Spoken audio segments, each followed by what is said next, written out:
महाकुंभ की viral girl Mona Lisa को जिस फिल्म डायरेक्टर ने फिल्म ऑफर की थी, अब वो पुलिस की सलाखों के पीछे है। दरअसल सनोज मिश्रा पर एक युवती ने बलात्कार का मामला दर्ज किया है, जिसके बाद सनोज मिश्रा को गाजियाबाद से 31 मार्च को गिरफ्तार कर लिया गया है। दिल्ली उच्च न्यायालय ने भी सनोज मिश्रा की जमानत याचिका को खारिज कर दिया है। क्या कुछ है ये पूरा मामला, वो हम आपको विस्तार से बताते हैं।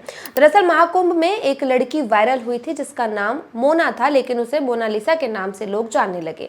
मोनालिसा को डायरेक्टर सनोज मिश्रा ने एक फिल्म ऑफर की। रातों रात युवती के वायरल होने के बाद उसे फिल्म मिल गई। मोनालिसा सनोज मिश्रा के साथ ही मुंबई में रह रही थी और उनके साथ जो है उनको एक्टिंग सिखाई जा रही थी और सनोज मिश्रा की फिल्म में काम करने के लिए मोनालिसा लगातार मुंबई में ही इन दिनों जो है एक्टिंग सीख रही हैं, बोलचाल की भाषा सीख रही हैं। और इसी बीच एक युवती ने सनोज मिश्रा पर बलात्कार के आरोप लगा दिए। इस युवती का दावा है कि जो फिल्म मोनालिसा को ऑफर की गई है वो फिल्म पहले इस युवती को ऑफर की गई थी और बाद में इसे इस फिल्म से रोल से हटा दिया गया। युवती ने बताया कि सनोज मिश्रा के साथ वो पिछले 4 महीने से मुंबई में लिव इन रिलेशनशिप में रह रही थी। इतना ही नहीं, युवती ने ये भी बताया कि सनोज मिश्रा ने न केवल मेरे साथ दुष्कर्म किया बल्कि कई बार मेरा गर्भपात भी कराया।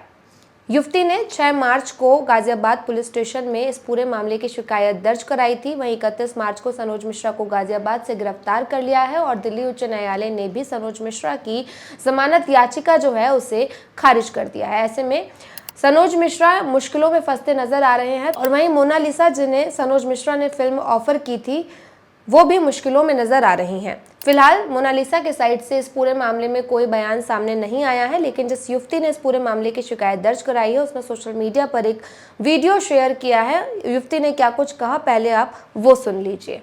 नमस्कार दोस्तों, मैं Pooja Sharma the diary of West Bengal movie की चीफ असिस्टेंट डायरेक्टर हूँ। शनातनी सनोज मिश्रा के साथ मैं 5 साल से काम करती हूँ, सनोज जी के साथ रहती थी। इसी बीच हम दोनों में झगड़ा होता है और उनका कट्टर दुश्मन जो हिंदुत्व के नाम पे ठग करता है, वसीम रिजवी, उसने मुझे बहुत भड़काया क्योंकि हमारे और सनोज मिश्रा जी के बीच काफी टाइम से झगड़े चल रहे थे। उसी बीच वसीम रिजवी ने मुझे बहुत भड़काया कि तुम कुछ नहीं कर सकती हो, तुम कुछ नहीं कर सकती, डरपोक लड़की हो, सनोज मिश्रा ने तुम्हारा शोषण करके तुम्हें छोड़ दिया है, दूध में से मक्खी की तरह फेंक दिया, मोनालिसा को लेके घूम रहा है।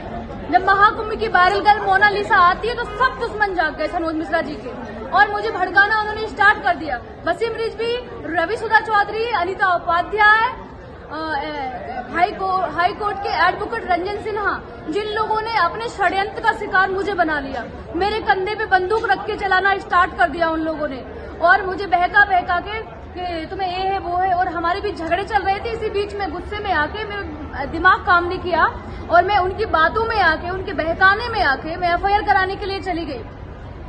जब अनिता उपाध्याय ने मुझे बुलाया, भाई उन लोगों ने भाईचारा किया, बहन बना लिया, बहुत इमोशनली मुझे ब्लैकमेल किया। जब मैं अपनी एफआईआर लिखने के लिए गई तो जो चीजें मैंने नहीं लिखी उन लोगों ने एक्सपर्ट को देके वो चीजें लिखवा दी और वो उस चीज में लिखवाई कि सनोज मिश्रा के खिलाफ झूठी 376, 554 की भी धारा लगवा दी। जब मैंने बोला कि जूस वाली बात तो दीदी मेरे साथ ऐसा कुछ नहीं हुआ मैम, क्यों आपने लिखवाया? तो उन्होंने बोला कि आप शांत रहिए, मैं एडवोकेट हूँ, आप मुझसे ज्यादा नहीं जानती हो और तुम्हारा केस मजबूत हो जाएगा। मजबूत के नाम पे मुझे 164 के बयान के लिए वो कोर्ट ले गई। कोर्ट ले जाने के बाद जब हमारी एफआईआर हो जाती है, 164 के बयान हो जाते हैं और जब मुझे अपनी गलती का एहसास होता है तो मैं जाती हूँ कि अनिता मैडम मुझे अपना मुकदमा वापस लेना है।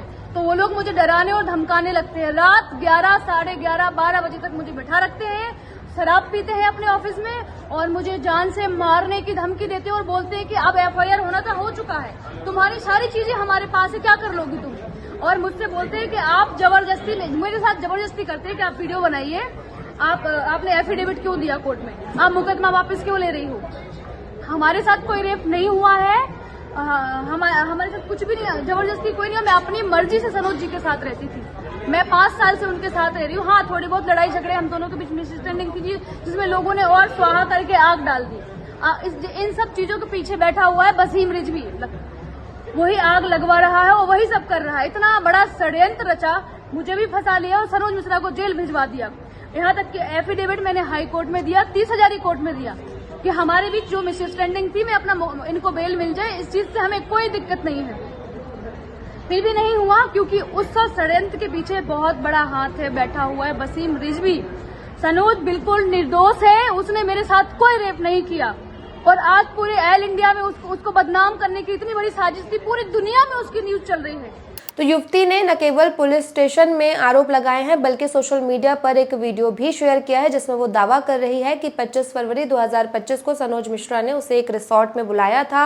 रिसोर्ट में बुलाकर उसके साथ दुष्कर्म किया, उससे शादी के वादे किए, लेकिन वो शादी से बाद में मुकर गए। आपको बता दें कि सनोज मिश्रा पहले से ही शादीशुदा हैं और मुंबई में अपने परिवार के साथ रहते थे, लेकिन युवती का आरोप है कि पिछले 4 महीने से सनोज मिश्रा इस युवती के साथ लिव इन रिलेशनशिप में रह रहे थे। इस मामले में पुलिस ने कुछ साक्ष्य भी इकट्ठे किए हैं जिसमें गर्भपात की जो खबरें हैं वो सामने आ रही हैं। अब इस पूरे मामले पर दिल्ली पुलिस फिलहाल इन्वेस्टिगेशन कर रही है और ये जो युवती है ये अपने बयानों पर अड़ी हुई है और इसका कहना है कि सनोज मिश्रा को कड़ी से कड़ी सजा दी जाए।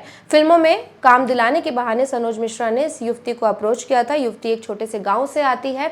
लालच में आकर उसने सनोज मिश्रा के साथ मुंबई शिफ्ट होने की ठानी और उसके बाद उसके साथ धोखा हुआ। इस पूरे मामले में फिलहाल इन्वेस्टिगेशन चल रही है और सनोज मिश्रा अब पुलिस की गिरफ्त में है। इस पर आपकी क्या कुछ राय है, कमेंट करके बताइए। वीडियो अच्छा लगा तो लाइक और शेयर भी कीजिए।